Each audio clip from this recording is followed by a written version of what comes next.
Hi, this is Job Aguas, and welcome to my lecture in Philosophical Anthropology. And we are now in the last and fifth and last part of my lecture on man as an existential subject.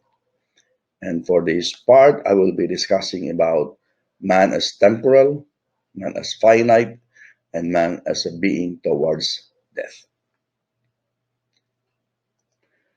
So first, let me say something about the terms I just mentioned, temporal, finite, and being towards death, because these are concepts that are related. First, when you say temporal, man is in time. He exists in time. Okay, he exists within the time-space continuum, and because he is temporal, man is finite, meaning he cannot live forever. And one uh, experience that will let us realize this is death. Death will be the terminal point of our finitude, the terminal point of our temporality. Okay? So let's start with the analysis of death first.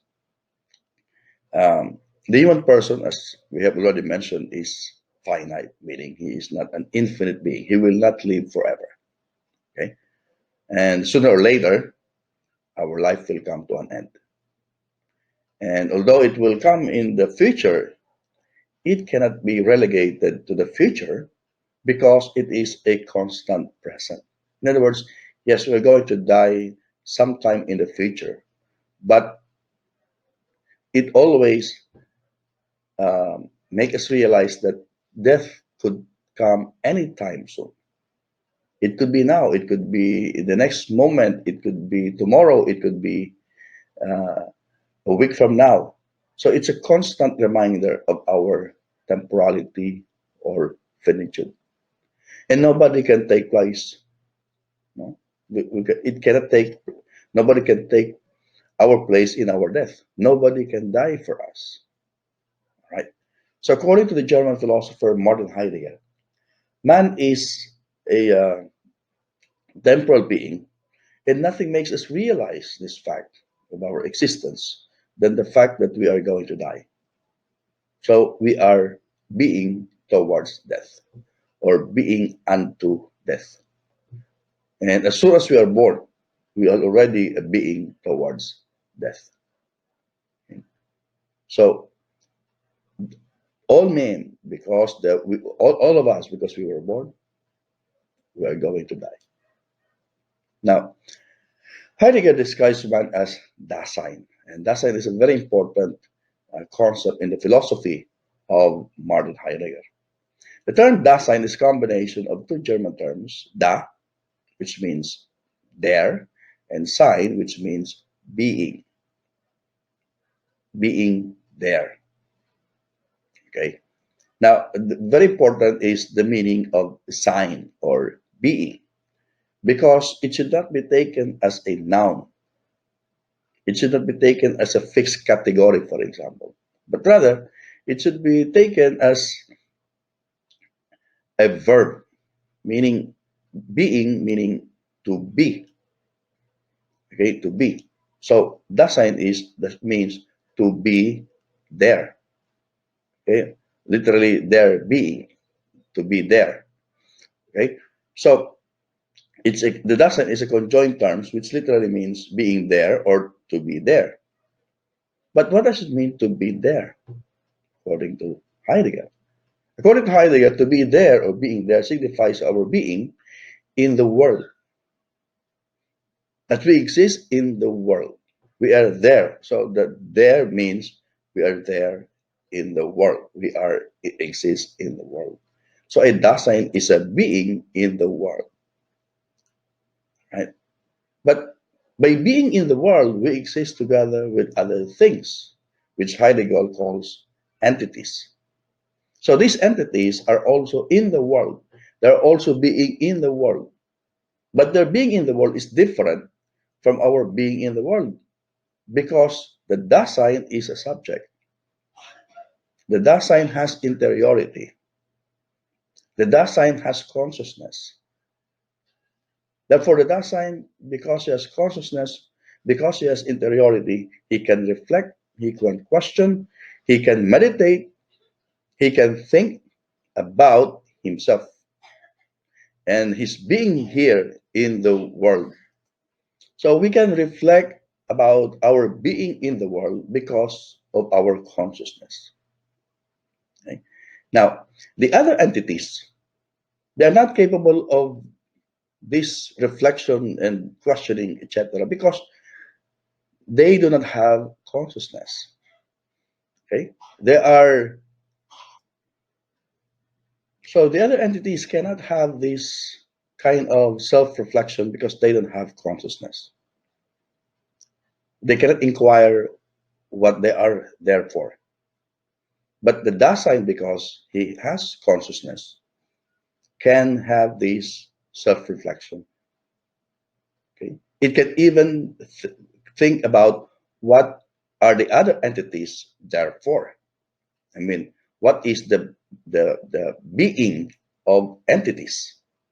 Okay, so it's the Dasein that interprets the being of these entities. Now, by the way, um, uh, there's a distinction between the being of the Dasein and the being of entities. For Heidegger, the being of the Dasein is sign, and the being of the entities, of the objects, is called Sciendes, being. That being, Sciendes being means it's already fixed. Okay, it's an en soi, according to Sartre. Okay, it is already determined.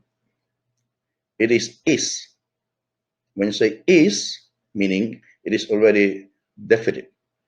But the being of the Dasein is becoming. All right, it's still a possibility. It is open, and therefore the Dasein can determine what will be its being. It can reflect what it's being. Okay, so as we inquire or ask about our being in the world, one condition that we realize about ourselves is that we are temporal, which means that our existence is related to time. Our existence is temporal. So only the Dasein can realize that because the Dasein has consciousness. Now, temporality in death. According to Heidegger, temporality is the way we see time. This is a different view from the view of time as being linear. When we consider time, we always consider it as something that is linear, a series of past, present, and future. Right? Temporality is to see these moments of time, past, present, and the future, as ecstasies. Ecstasy. Ecstasy should be understood as standing outside of the self, to stand out of the self. Remember the word existence. Existence is to stand out of the self. Okay, so this means that these moments of time, uh, these are in this moment we can stand out every moment, and while we are in the present, we can also project ourselves to the future by thinking about our possibilities or what we can become, right? So we can stand out at the present moment and think about what the future can become, the possibilities. And we can also think of the past and see ourselves as, what is our relevance, what we did in the past, and see our place in the history of our generation, right? So we can stand out and see our past experiences and give meaning, okay? Give sense to our past experiences. See what is our place in the history of mankind. So a future with all the possibilities carries with it all our decisions and actions. And our present moment are parts of our being temporal. So we can see at one moment all these experiences Okay, at once. So when the Dasein as Dasein reflects, we can see the past and we can see the future. So it's not supposed to not be interpreted in kind of a linear chronological thing. Okay, that's the meaning of temporality. Okay, we can stand out of the present moment, look into the past, and look towards the future. Okay, so the future will tell us about what will be our possibilities. We can project ourselves to the future and see what will be our uh, possibilities. So what reveals to us this temporality of our existence, according to Heidegger, is our death. And Heidegger's analysis of death has nothing to do with the biological account, when life leaves and when death begins. Okay? It is not concerned with the psychological account of death, what happens during the last moment of life, for example. Heidegger is not concerned about the theological questions, whether there is whether there is a life after death. So it's not about moral or ethical attitudes towards death, like if death is evil, if euthanasia is morally right or wrong. Rather, Heidegger focuses on the temporality of our existence, and he relates death to the temporality of our existence. Because for Heidegger, that is the last possibility. It's the ultimate possibility, meaning after death, there will no longer be any possibility. It's like death is the last straw that ties up all the loose ends. It seals our existence. So according to Heidegger, we have to strive for an authentic existence.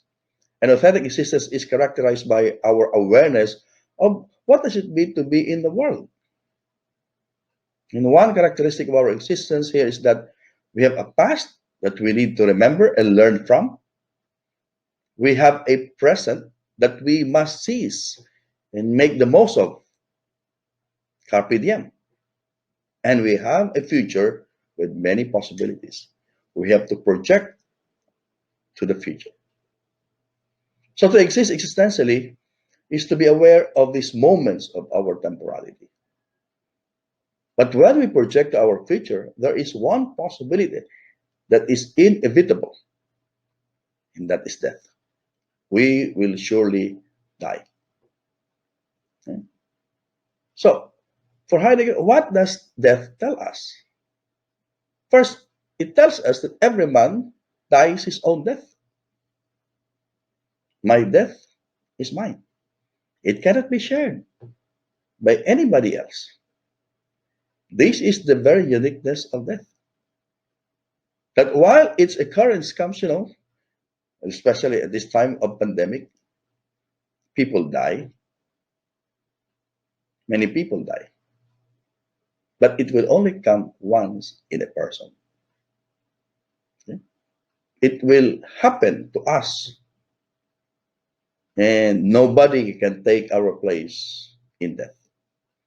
So death is the ultimate evaluator, the terminal point of a career, the end point of life.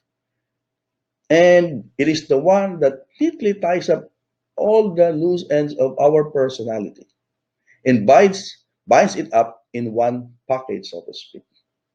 So when we are still living, when we are still alive, there are still many possibilities. We can still project to the future, our career, our plans for tomorrow, for next month, for next year. You still dream of becoming this and that one day, etc., etc. But when the death comes, and that is the last of all possibilities, it will tie up all these loose ends. There will no more possibility after death. So as a possibility, death focuses us on the being of that side in three ways. First, it shows that death is my own. It is my death. I alone will die, no, in my death. If there is anything that is my own, it is my death. The second, Because it is my own, it cannot be shared by anyone. My projection of the possibility of death represents death to me as something that I cannot avoid. You know, we can all be very conscious, mindful of our safety during this pandemic, but we cannot avoid death. Well, to some extent, we can prolong it, or we can, suspend. We can, say not yet, but eventually it will catch up with us.